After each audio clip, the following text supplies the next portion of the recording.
Hello all of my sleepy bears, my name is Chronically Blue, and welcome back to Bastion episode 8. Now, last episode...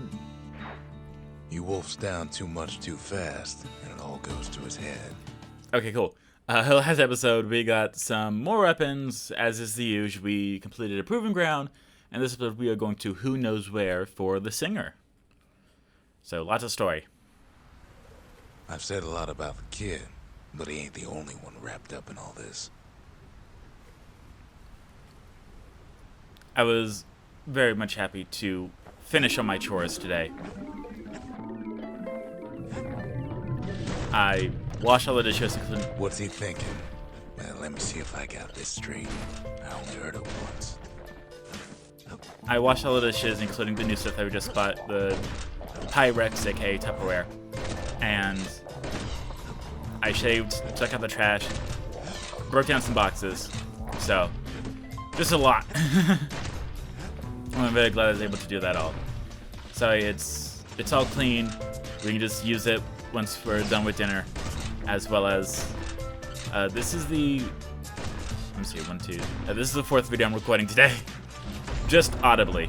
Once there was a normal Ura girl, but she wasn't born in the Tazzle terminals like the rest of her people.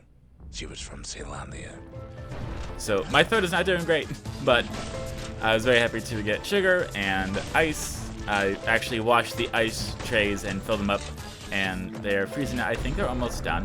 Her folks were orphaned in the war, taken in and raised inside the city, on condition they would never return to the terminals. But I know it's not great to have coffee at like 6 p.m. But it'll be ready for me to have iced coffee tomorrow morning, so that'll be good. Ura refugees who came into the city had to stay for life. It was a way to reduce the risk of city secrets leaking out. As well as I'm so excited. I'm so happy to be this far. Scheduling, I mean. I'm very happy to be so in. The mama passed away from birthing complications, leaving the girl trapped inside that city with no one but her father. As you can see, we only have 16 reflections remaining, which definitely seems like a lot. But right now we were stuck there, but thankfully we were able to get out of it. And this is where I'm using the hand grenades, just to try to get rid of the stink bombs, for lack of a better term. It's really hard to remember the names of all the enemies in this game. Her father was sharper than a brusher's pike, so he got a job working for the city's mancers. His daughter barely saw him. I'm sure that won't affect her at all. Now, please do remember that we went to this right once we got it, which is not recommended. I suggest going and at least getting another level before you come here. But I was impatient, so, you know, why not? Let's do it now. We'll do it live. I'm going to do it live, because I do not have the time for that. Her father told her nothing of her Ura heritage. He told her nothing of the Mancers. It's for your own good, he said. I specifically like to record audio bits when I'm the only person in the house, which, thanks to, She took to studying the arts, learned more through music than history books, gained a knack for strings and songs. Which, thanks to my set schedule and my boyfriend's not set schedule, happens more often. So I'm able to just go ahead and do stuff. The only thing that happens is as long as I feed the cat, then it'll be dead silent, which I very much enjoy. So we're just going through here and killing the birds while we are listening to the story of the singer. And I got Rare Replay, which is very awesome. I had it before, but I gave it away. At first, she tried to be like other girls, but her classmates spread word that her father was an Ura trader, selling out the city. But it did save all of my, at least my achievements, and some of my saved games, actually, which is kind of weird. Because I don't remember having Xbox Gold. Maybe I did, I don't know. Oh, you know what? I think I did for like 1 month, and that's how I got Sonic All-Stars Racing Transformed. One young man stood up for her, or so he led her to believe. He knew much of her heritage, and she grew fond of him.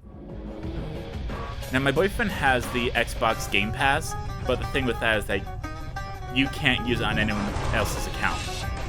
Like, you have to be logged into that person in order to use it on that account.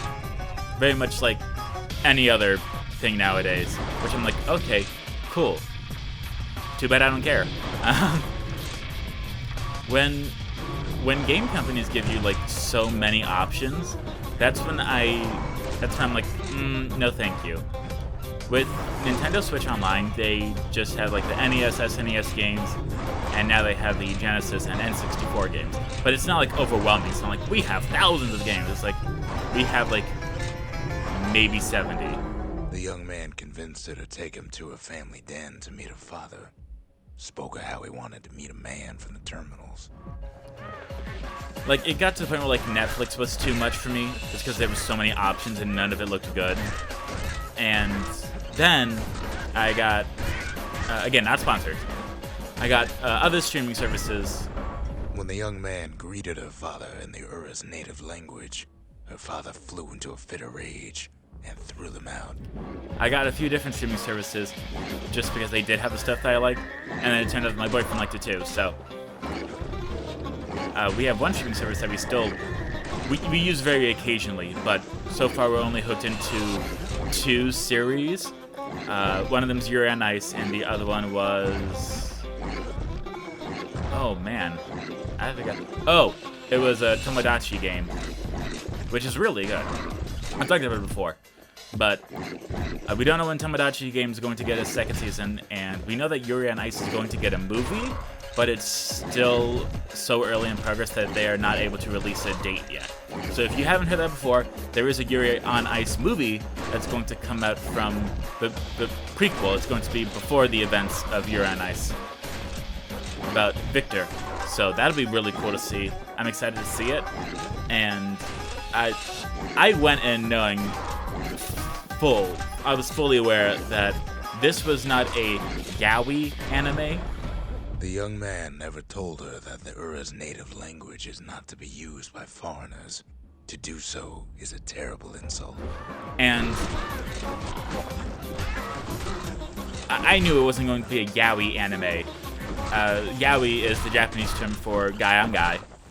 And when I say that specifically, there's definitely moments, they definitely go into the fan service quite a bit. It was then that she decided to escape. The two of them could flee the city together and go to the Tassel terminals. But they never kiss. It gets really close, but they never kiss. So I don't know what they're going to do with the movie. I am interested in see it because I feel like sport animes are kind of how people get into sports, because I could not care less about like if they made a football anime, like American football anime, I might actually watch it. They would hide inside a garbage bin until it got ingested by a scumbag, then let him slosh on out of the city for disposal. But Tomodachi game is really good. It keeps you questioning. I'm not going to spoil it, so if you haven't seen it yet, you can. I won't spoil it. There's just so much drama, and you learn so much so fast, and they go so far in the deep end. Like, you see the first episode, and you're like, okay, I'm kind of curious. Once you're on like episode 5, you're like, everything I know is a lie. It's just so unique, and you gotta be careful with watching anime, because any show really. You gotta be careful with watching any show, because if you like a character a lot, you will start to think like them, and maybe even talk like them, or even act like them. And it's just kind of like engraved in your brain, so you gotta take a break for a while in order to get out of that. Anyway, yes, sorry, here we're fighting 3 land sharks, and you can hear this song. This is the singer singing the song in the background, so I'm gonna go ahead and like shush up a little bit here.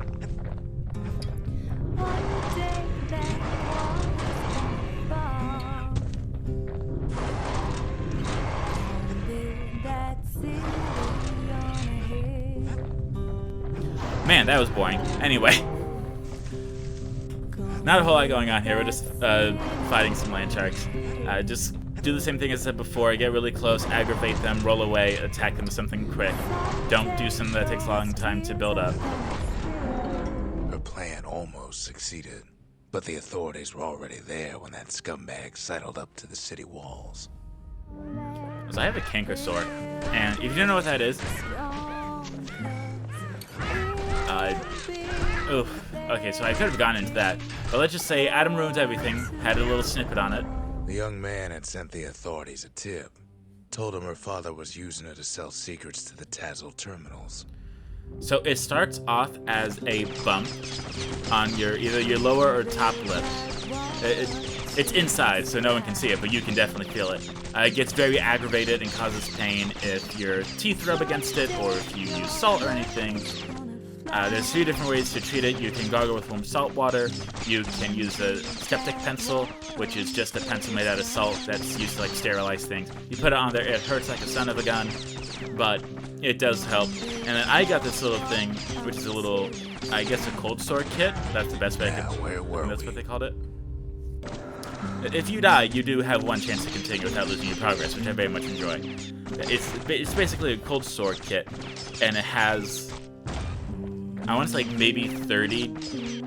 It's reusable. They have like 30 detachable things that you put into the thing, push it up, dip the tip into this jar of numbing stuff, and then you put on the canker sword. I like to rub around a bit just to really remind myself why. She and her father were arrested for treason, but her father got a deal. Returned to work for the Mansers, and she'd go free. I just need to remind myself, hey, this is pain. This isn't fun. In fact, that happened last night. We were at the hardware carnival, and this very, very unique person came up, and they had the only, like, it was kind of like a firm zip tie. Before they parted ways for the last time, her father whispered a desperate plea. Hurry home to the den and lock yourself in. It was like a very firm, bendable zip tie.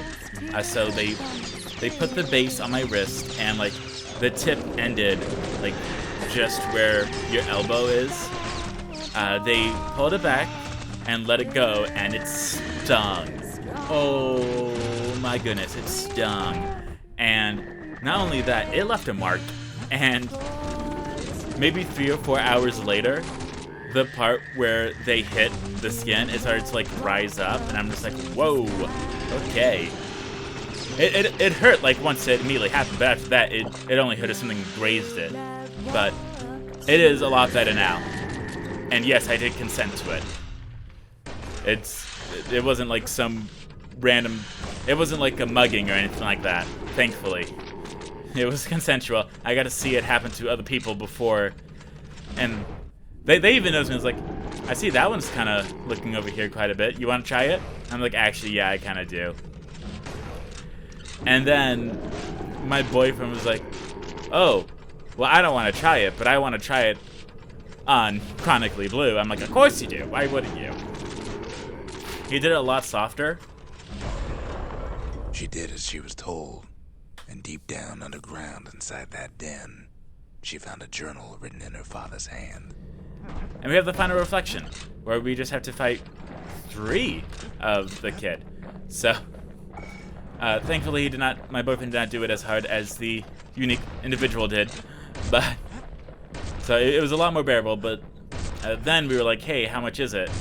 And they're like, oh yeah, I hand make these, and for this one, because it's handmade, and because this specific thing isn't available anymore, I'd have to part with it for $40. And we're like, yeah, no thank you. The next day, the door to the den turned to ash.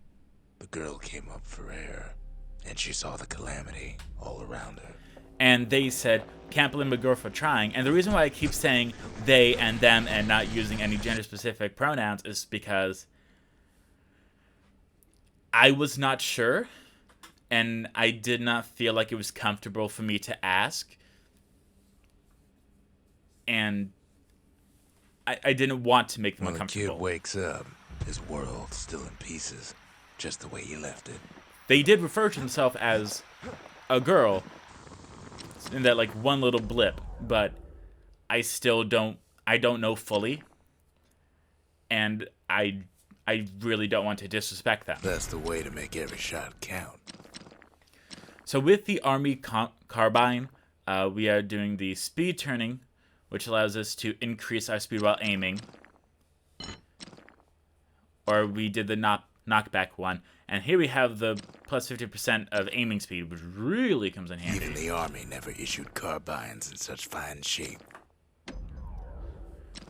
Yes, it was just a very unique time, and I know if you've been keeping up, the last episode, this episode, and the recent episode of Conker's Live and Reloaded, I go into detail about the hardware carnival, because it was just so cool, it was so unique, it was so awesome.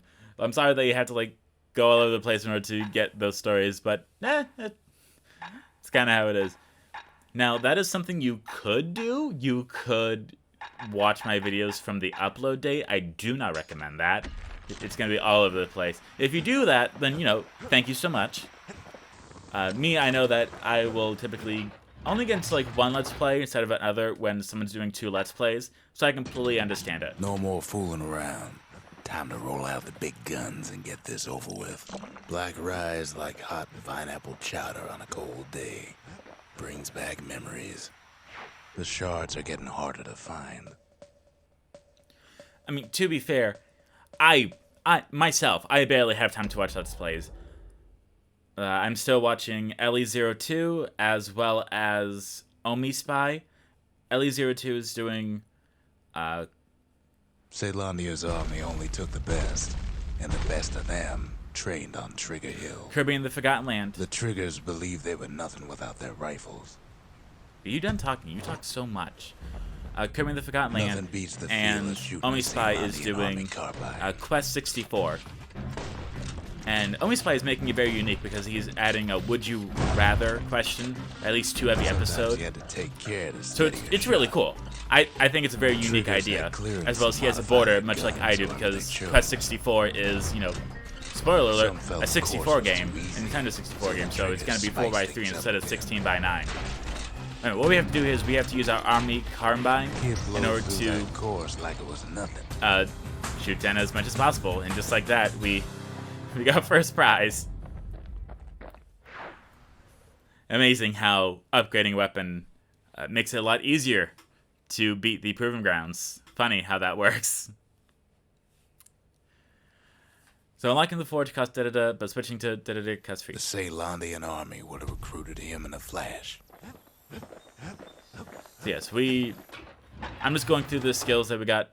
We got the Trigger Blitz with the Army Carbine, where it just does a lot of shots really fast, and the bullets go wherever the enemies are. It is really awesome. It makes it so easy.